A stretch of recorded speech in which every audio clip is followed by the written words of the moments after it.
ったんでいきます。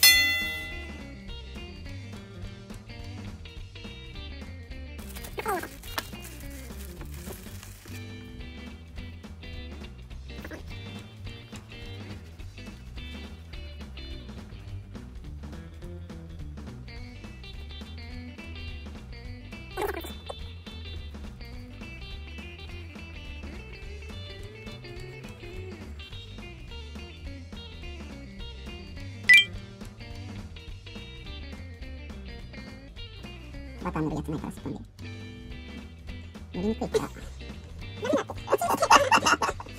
パンがついたんだ。実際最初におーすごいいい感じ。お肉いい感じ。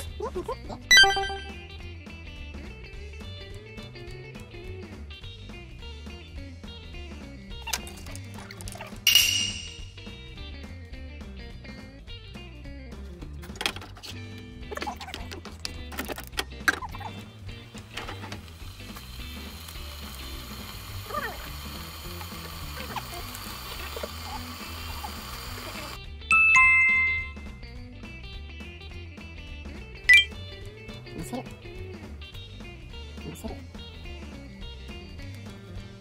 うん？大丈夫だよ。トマト乗せて。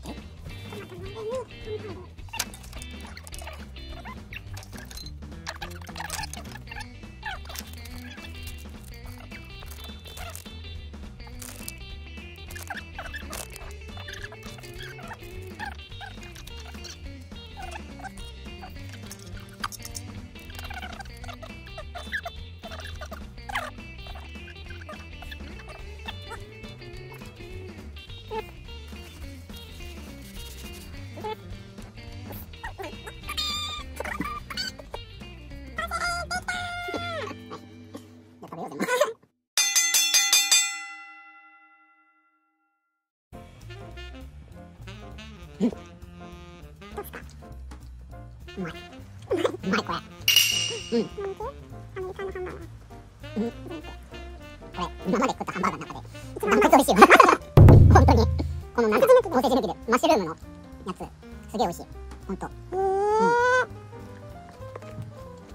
まっ。